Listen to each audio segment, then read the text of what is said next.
की तरफ तो बड़ी खबर इस वक्त जो है वो है बेरमो उपचुनाव को लेकर। जहां बेरमो उपचुनाव में बीजेपी ने अभी तक प्रत्याशी के नाम का फैसला नहीं किया है।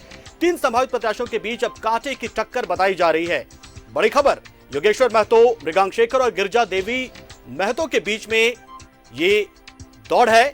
गिरिजा देवी महतो आंसू की पहली पसंद है, यानी कि आंसू चाहती है कि ये टिकट बीजेपी से उन्हें दिया जाए। कुमार जाति से आते हैं योगेश्वर महतो, इसलिए उनका पलड़ा भी काफी भारी नजर आ रहा है। वहीं पूर्व सांसद रविंद्र पांडे भी इस रेस में आगे बताए जा रहे हैं। बीजेपी के पास सर्वे रिपोर्ट भी आ चुकी है कि आखिर जनता और पार्टी कार्यकर्ता किसे अपनी पसंद बता रहे हैं। तो बड़ी और अहम खबर इस वक्त की, अपर कास्ट पर बीजेपी की तरफ से मृगांक शेखर पर दांव खेला जा रहा है। तो 3 संभावित प्रत्याशियों के बीच कांटे की टक्कर बताई जा रही है। मृगांक शेखर, योगेश्वर महतो और गिरिजा देवी महतो के बीच ही टक्कर है ये।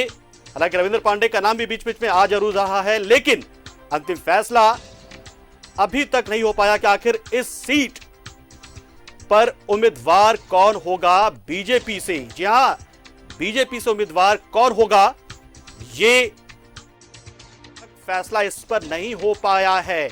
दूसरी तरफ महागठबंधन इस रेस में काफी आगे हो चुकी है। दुमका और बेरमो दोनों सीटों पर लगभग उनके प्रत्याशियों के नाम तय हो चुके हैं। जेएमएम की सीट जो है वो दुमका होगी, जबकि बेरमो से कांग्रेस का उम्मीदवार होगा।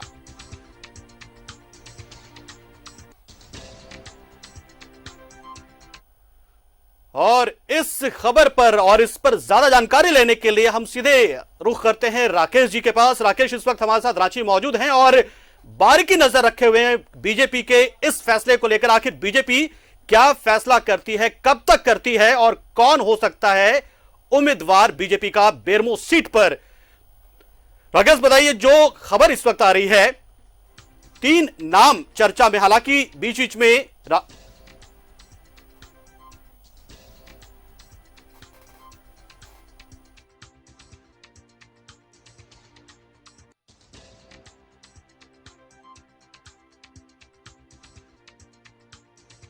तो राकेश, आपने बारीकी नजर रखी हुई है, बनाए हुए हैं आप उस पर नजर लगातार। क्या खबर आ रही है, आखिर कौन हो सकता है प्रत्याशी, पलड़ा किसका है भारी को लेकर?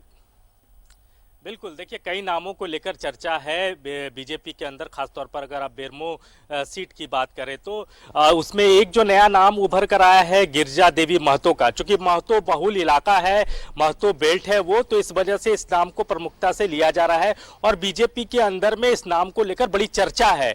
खासतौर पर चर्चा इसलिए भी है क्योंकि आजसू की पहली पसंद गिरिजा देवी महतो बताई जा रही है और आजसू ने इसी शर्तों पर एक तरीके से बीजेपी को समर्थन भी दिया है। पहले रविंद्र पांडे के नाम को लेकर चर्चा जरूर थी, बीजेपी का एक घड़ा रविंद्र पांडे के नाम को लेकर लॉबी कर रहा था केंद्र से लेकर प्रदेश की राजनीति में, लेकिन जैसे ही यह नाम निकलकर बाहर आया है उसके बाद से अब यह कहा जा रहा है कि रविंद्र पांडे का नाम एक तरीके से अब ठंडे बस्ते में चला गया है। हालांकि 2 नाम और हैं, एक तो बाटुल हैं जो पूर्व विधायक भी रहे हैं बीजेपी से, और अगर आप वहां की सियासत को देखें तो बाटुल भी कहीं ना कहीं फिट बैठते हैं। जातीय समीकरण को अगर आधार मानेंगे तो बाटुल बीजेपी की पसंद हो सकते हैं।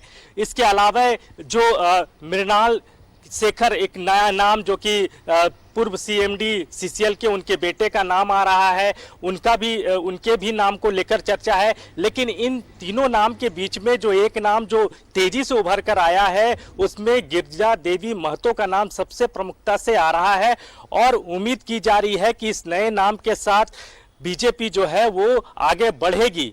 हालांकि नामों को लेकर जो मंथन था बीजेपी के अंदर में, अभी थोड़ी देर पहले बीजेपी के वरिष्ठ नेता सीपी सिंह जो है उनसे बातचीत हो रही थी तो उन्होंने कहा है कि नामों को लेकर जो मंथन था बीजेपी के अंदर में वो मंथन पूरा हो चुका है। अब औपचारिक घोषणा का इंतजार है और उम्मीद की जानी चाहिए कि तो जरूर है राकेश, लेकिन 2 दिनों के अंदर में देरी हो रही है, इसके पीछे वजह क्या मानी जा रही है? क्यों आखिर बीजेपी, जबकि आजसू पूरी तरह समर्थन दे चुकी है कि बीजेपी अपने उम्मीदवार उतारे दोनों सीटों से, बावजूद इस देरी के पीछे वजह क्या मानी जाए? नहीं, बिल्कुल देखिए, राजनीतिक पार्टी है और सेंट्रल लीडरशिप का ये मसला होता है, तो बहुत सारी चीज़ें हैं, उसको लेकर थोड़ा इंतजार करना पड़ता है। और आप राष्ट्रीय पार्टियों में देखेंगे कि टिकट को लेकर अंतिम समय में फैसला होता है, तो यही वजह है कि थोड़ी देरी हो रही है।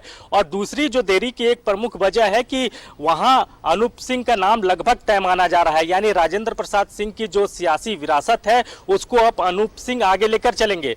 तो उसका काउंटर क्या हो सकता है, इसको लेकर बीजेपी के अंदर में सबसे ज्यादा मंथन है कि किस मजबूत कैंडिडेट को वहां दिया जाए, ताकि दोनों में तो पहले यह तय करना था कि कौन सी सीट पर कौन सी पार्टी जीतेगी, तो वहां पर फैसला हो चुका है। यहां तो ऑल इन ऑल यानी कि बीजेपी के दोनों उम्मीदवार होने थे, फिर देरी के पीछे वजह क्या है?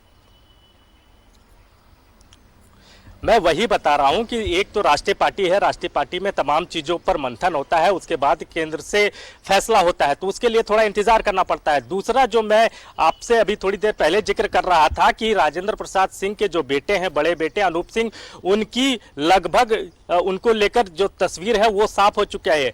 ये तय हो चुका है कि वहां से उनको ही पार्टी जो है वह दावेदार बनाने जा रही है, औपचारिक घोषणा ही मात्र बाकी रह गई है। तो बीजेपी देख रही है कि उसका काट क्या हो सकता है, क्योंकि 6 बार से वहां के वो विधायक रहे हैं और उनकी जिस तरीके से मृत्यु हुई है, तो उसके बाद एक सिंपैथी कहीं ना कहीं वोटरों के अंदर में राजेंद्र प्रसाद सिंह को लेकर है, तो उसका फायदा अनूप सिंह को मिल सकता है। तो इन तमाम चीजों को लेकर बीजेपी के अंदर में गहन मंथन चिंतन है और बीजेपी ये देख रही है कि कौन ऐसा कैंडिडेट होगा जो अनूप सिंह को काउंटर कर सकता है। किसी नए चेहरे पर भी बीजेपी के अंदर में यह चर्चा है कि किसी नए चेहरे पर दाव लगाया जाए, या पूर्व के जो उनके चेहरे हैं, बाटुल हो, रविंद्र प्रसाद महतो हो, उन पर दाव लगाया जाए। तो इन तमाम चीजों को लेकर बीजेपी के अंदर में मंथन है। लेकिन आजसू के तरफ से एक प्रेशर गिरजा देवी महतो जो है उनको लेकर दिया जा रहा है, और ये कहा जा रहा है कि आजसू की पहली पसंद गिरजा देवी महतो ही है। आजसू पार्टी की तरफ से खुलकर समर्थन कर दिया गया है और कहा गया है कि बीजेपी उम्मीदवार उतारे, लेकिन क्या अंदर खाने ये आजसू का प्रेशर पॉलिटिक्स ही तो नहीं है कि बीजेपी अपने जो संभावित उम्मीदवार है, जो मनपसंद उम्मीदवार है, उनके नाम पर रजामंदी अभी तक नहीं बनवा पाई है? एक बड़ी वजह ये जरूर है, क्योंकि जिस तरीके से आजसू का रोल सामने आया है और आजसू ने समर्थन की औपचारिक घोषणा कर दी है, और अब ये कहा जा रहा है कि एक नाम को लेकर आजसू अड़ा हुआ है, तो कहीं ना कहीं आजसू का प्रेशर है और इसी वजह से नाम को लेकर देरी हो रही है, औपचारिक घोषणा को लेकर देरी हो रही है। लेकिन बीजेपी के नेताओं को लग रहा है कि बातचीत लगभग तय हो चुका है, चेहरा तय हो चुका है, और अब औपचारिकता ही रह गई है, तो 1-2 दिनों में उसका खुलासा हो जाएगा। लेकिन इसके पीछे की जो सच्चाई है वो सच्चाई यही है कि आजसू का कहीं ना कहीं प्रेशर है गिरजा देवी महतो को लेकर, और आजसू चाहता है कि वहां से गिरजा देवी महतो को ही पार्टी जो है वो उम्मीदवार बनाए, क्योंकि जो भी उम्मीदवार होंगे वो एनडीए के उम्मीदवार कहलाएंगे, न कि वो बीजेपी के उम्मीदवार होंगे। बिल्कुल राकेश, तो आप इस खबर पर बने रहिए। इसी बीच हम दर्शकों को एक बार फिर से बता देते हैं कि बीजेपी की तरफ से भी कुछ नामों को लेकर चर्चा हो रही है और एक आंतरिक सर्वे कराया गया था। वो नाम का सर्वे जो है, जो नाम उसमें निकलकर सामने आए हैं, उन्हें केंद्र को भेज दिया गया है। और राकेश जो हमारे संवाददाता वो लगातार इस पर नजर बनाए हुए हैं। राकेश, जिस तरह से इस सीट को लेकर जो एक जिच बनी हुई है, क्या ये मान के चले कि जो एक कहा जा रहा है जेएमएम की तरफ से कि शायद बीजेपी को उम्मीद नहीं है कि उनके प्रत्याशी यहां से जीतेंगे और इसलिए शायद कोई आगे बढ़कर दावेदारी नहीं ठोक रहा है। पार्टी की तरफ से भले ही कहा जा रहा है कि 3-3 नाम, 4-4 नाम जो हैं वो इस उम्मीदवारी के लिए सामने आ रहे हैं, लेकिन शायद जो दावेदार हैं, जो उम्मीदवार हैं, वो खुलकर सामने दबाव नहीं बना पा रहे कि यह सीट उन्हें ही दिया जाए। तो कितनी सच्चाई आपको लग रही है इस मामले में? देखिए, राजनीति का अपना मिजाज है और इस तरह के बयानबाजी चुनाव को लेकर चुनाव से पहले होते रहते हैं। जेएमएम हो चाहे कांग्रेस हो, उनको लग रहा है कि बीजेपी के पास उम्मीदवार तो हैं, लेकिन कोई ऐसा चेहरा नहीं है जो बेरमो हो या दुमका में हो रिस्क लेने को तैयार हो, क्योंकि वो पूरी तरीके से ओवर कॉन्फिडेंट है। उनको लग रहा है कि जिस तरीके से 9 महीने में सरकार ने जिस तरीके से काम किया है और एक बेहतर छवि के तौर पर मुख्यमंत्री हेमंत सोरेन की उभर कर आई है, तो उसका कहीं ना कहीं फायदा चुनाव में उनको मिलेगा। और यही वजह है कि दोनों पार्टियां बेहद कॉन्फिडेंट है इन दोनों सीट को लेकर, और उनको लग रहा है कि जो बीजेपी के उम्मीदवार हैं वो थोड़े डरे और सहमे से हैं। वो अपनी हार को लेकर उनमें कहीं ना कहीं एक भावना आ रही है। उनको लग रहा है कि शायद वो नहीं जीत पाएंगे और यही वजह है कि बीजेपी के उम्मीदवार खुलकर सामने नहीं आ पा रहे हैं या फिर किसी तरह की कोई राजनीतिक बयानबाजी ऐसे संभावित चेहरों की तरफ से अब तक निकल कर नहीं आई है। तो ये राजनीति का अपना तकाजा और मिजाज है, इस तरह के बयानबाजी चुनाव को लेकर होते रहते हैं, प्रत्याशियों को लेकर इस तरीके से तंज कसे जाते हैं। आप इसे इसी तरीके से समझे। ये जरूर है कि थोड़ी देरी हो रही है, लेकिन मैं बार बार आपको एक बात कह रहा हूं कि कहीं ना कहीं आजसू का प्रेशर है और उस नाम को लेकर आजसू अड़ा हुआ है। गिरजा देवी महतो जिस नाम को लेकर आजसू अड़ा हुआ है, चूंकि वो महतो बहुल इलाका है, महतो बेल्ट की वो सियासत करती रही हैं और एक जातीय समीकरण की अगर आप बात करें, क्योंकि एक बड़ा फैक्टर होता है चुनाव में जातीय समीकरण, तो उस जातीय समीकरण में कहीं ना कहीं गिरजा देवी महतो बड़ा फिट बैठती है। यही वजह है कि बीजेपी भी अब सोचने पर मजबूर है कि क्या इस नाम के साथ आगे बढ़ा जाए। हालांकि बाटुल भी चूंकि उसी महतो से ही आते हैं और जातीय समीकरण वो भी फिट बैठते हैं, लेकिन पिछली बार जिस तरीके से 25,000 मतों से उनकी हार हुई थी, तो बीजेपी अब उस पर दांव नहीं लगाना चाह रही है और आजसू का कहीं ना कहीं इस नए नाम को लेकर प्रेशर है। तो थोड़ा पशुपेश की स्थिति बीजेपी के अंदर में फिलहाल नाम को लेकर, प्रत्याशी को लेकर है। बिल्कुल राकेश, आप नजरें बनाए रखें, हम आपसे लगातार जुड़े हुए हैं और सवाल भी आपसे पूछते रहेंगे, क्योंकि जनता जानना चाहती है आखिर बीजेपी बेरमो सीट को लेकर कर क्या रही है, किन नामों पर वो अंतिम फैसला लेने वाली है। और राजेश भी हमारे साथ जुड़ चुके हैं। राजेश, आप भी इस खबर पर लगातार बने हुए हैं, लगातार आपके नेताओं से मुलाकात होती रहती है, जनता का नब्ज भी आप टटोल रहे हैं।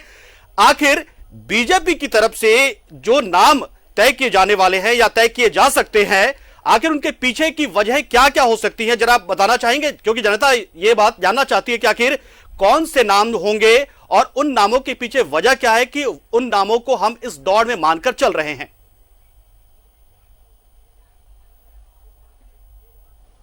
देखिए, बेरमो विधानसभा सीट की बात करें तो एक स्वाभाविक सा नाम है योगेश्वर महतो बाटुल का, जो पिछली बार प्रत्याशी थे, 2014 में भी प्रत्याशी थे, उस बार वो जीते थे, इस बार वो हार गए।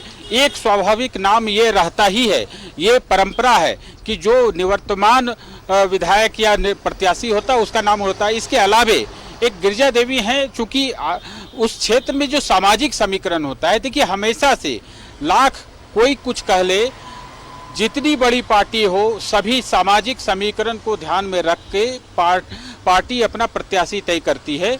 बहुत कम ऐसे अवसर होते हैं कि जहां इसका महत्व कम होता है। इस लिहाज से देखें तो वहां पर रविंद्र पांडे, जो वहां लोकसभा क्षेत्र से, जिस क्षेत्र में बेरमो विधानसभा क्षेत्र पड़ता है यानी गिरिडीह लोकसभा क्षेत्र, वहां से कई बार सांसद रह चुके हैं, उनके नाम की भी तेज चर्चा है। इसके अलावे जो मृगांक शेखर हैं, वह भी एक युवा मोर्चा के प्रदेश कार्य समिति के सदस्य हैं, उनके नाम की चर्चा 2019 के विधानसभा चुनाव में भी थी और इस बार भी तेजी से ये चर्चा में है। तो गिरजा देवी भी सामाजिक समीकरण के अनुरूप बैठ रही हैं। रविंद्र पांडे वहाँ के पुराने जनप्रतिनिधि रहे हैं, इस लिहाज से भी उनके नाम की चर्चा है।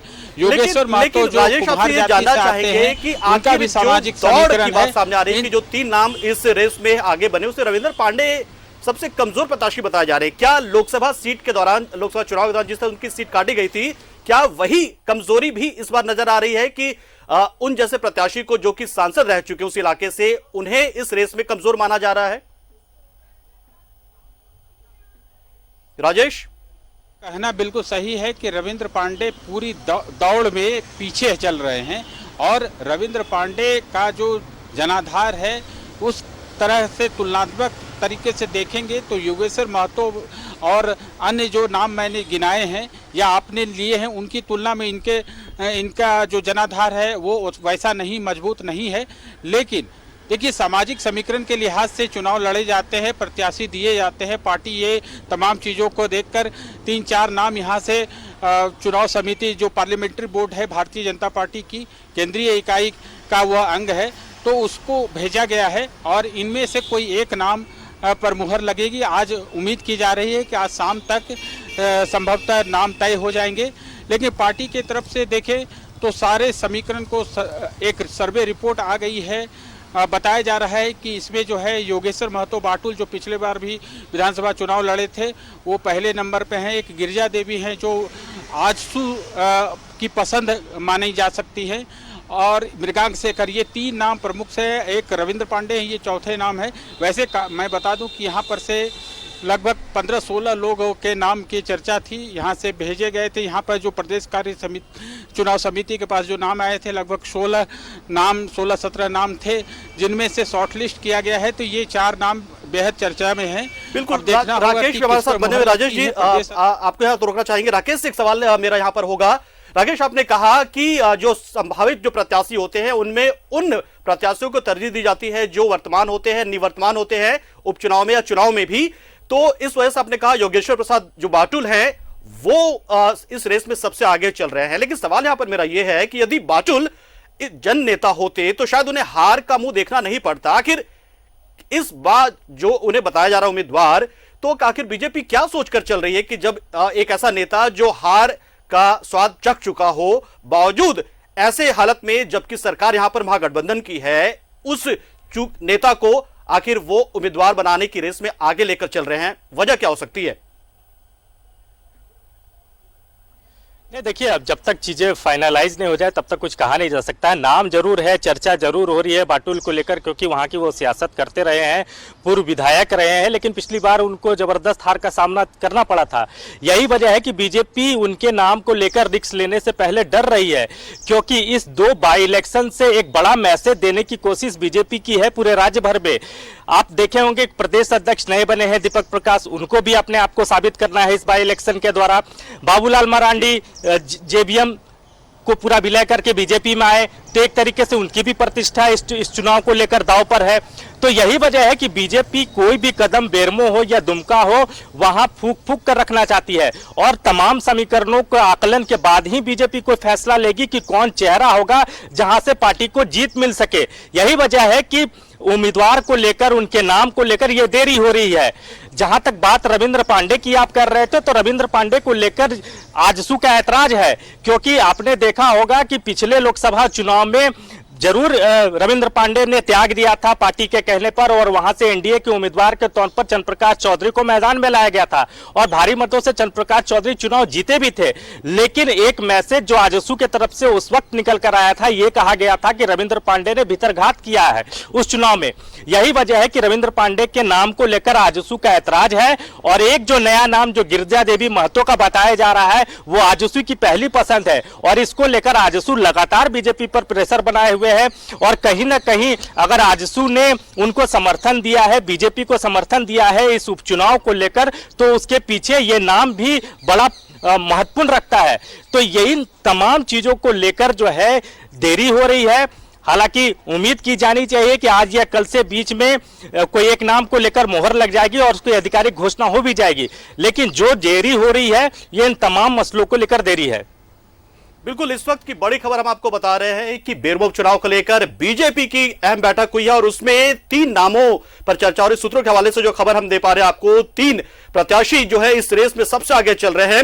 राजेश, आपसे ये जानना चाहेंगे कि जैसे आपने नेताओं से मुलाकात की होगी, कार्यकर्ताओं से मुलाकात की होगी, और खंगालना चाहा होगा उनके मन को कि आखिर वो किन्हें चाहते हैं, तो उनके मन में क्या लग रहा है? क्या वो एक तरह से वॉकओवर कर रहे हैं यहां से चुनाव से, या फिर वास्तव में वो एक दमदार प्रत्याशी यहां पर खड़ा करके इस चुनाव को जीतना चाहते हैं, क्योंकि वो उनके पास भूख है? राजेश आपसे हम आएंगे, चर्चा करेंगे इस पर, लेकिन इस वक्त बीजेपी विधायक सीपी सिंह हमारे साथ जुड़ चुके हैं फोन लाइन पर। सीपी सिंह जी, बहुत बहुत स्वागत है आपका न्यूज़ 11 भारत पर। जी। आप सत्ता से बाहर हो चुके हैं, बावजूद वो भूख जो दिखनी चाहिए बीजेपी में इन चुनावों को जीतने के लिए, वो नजर नहीं आ रही है। आखिर देरी की वजह क्या है सीपी सिंह जी? बाहर क्या नजर आ रही है, नहीं नजर आ रही है, उससे मुझे कोई लेना देना नहीं है। भारतीय जनता पार्टी चुनाव लड़ेगी, दोनों सीटों पर लड़ेगी, दुमका और बेरमो में लड़ेगी, सहयोगी दलों के साथ लड़ेगी, और चुनाव में विजयी की, यही एक लक्ष्य है। इसलिए कौन क्या बोलता है उस पर अपना दिमाग लगाने की जरूरत नहीं है। लेकिन जो महागठबंधन उसकी तो सरकार है, वो सरकार चला रहे हैं, और इस लिहाज से देखें तो बीजेपी के लिए ये बड़ा मौका होना चाहिए था उपचुनाव का, और बीजेपी की तरफ से प्रत्याशियों की घोषणा जल्दी हो जानी चाहिए थी देखा जाए तो। आखिर देरी की वजह? नहीं, देरी की वजह से आप घबराते क्या है? इसमें देरी का है क्या? नॉमिनेशन का समय समाप्त हो गया क्या? फिर जब नॉमिनेशन का समय समाप्त नहीं हुआ तो नॉमिनेशन के पहले प्रत्याशी की घोषणा हो जाएगी। ये चिंता करने का विषय नहीं है। निश्चित रूप से नॉमिनेशन के पहले प्रत्याशी की घोषणा भी हो जाएगी और प्रत्याशी के लिए भारतीय जनता पार्टी और सहयोगी दल दमखम के साथ चुनाव लड़ेंगे और चुनाव में विजयी भी होंगे। यही लक्ष्य है। सिंह साहब, आपसे एक सवाल ये भी कि आंसू ने हालांकि ऊपरी तौर पर और कहें कि पब्लिक डोमेन में समर्थन तो कर दिया बीजेपी का, क्या अंदरूनी तौर पर किसी तरह का दबाव है क्या, या कि प्रत्याशियों के नाम पर अंतिम रजामंदी नहीं बन पा रही है? नहीं, ऐसी कोई बात नहीं है। आजसू भारतीय जनता पार्टी के बिल्कुल साथ है, इसमें कोई दुविधा नहीं है। इसको अन्यथा नहीं लेना चाहिए। आजसू भी एक राजनीतिक पार्टी है, उसकी भी आकांक्षाएं होती है। वो भी चाहती है कि हमारा संगठन मजबूत है। तो इसका अर्थ यह नहीं है कि भारतीय जनता पार्टी के साथ आज के दिन कोई विद्वेष है। दोनों एक साथ है, दिल दिमाग फिजिकली मेंटली सब एक साथ है। बिल्कुल। फिर भी अगर हम जानना चाहेंगे सीपी सिंह जी आपसे, तो जो नाम होंगे वो दबाव मुक्त होंगे आंसू से पूरी तरह से, या एक सहमति बनाकर आप तय करेंगे, इसका फैसला करेंगे? फोन लाइन हमारा जो है संपर्क टूट चुका है। सीपी सिंह जी ने इसका जवाब नहीं दिया है। शायद एक तरह का दबाव आंसू की तरफ से जरूर है बीजेपी पर, और यही वजह है कि अंतिम नाम पर फैसला नहीं हो पाया अभी तक, घोषणा नहीं हो सकी है बीजेपी के उम्मीदवारों की बेरमो से।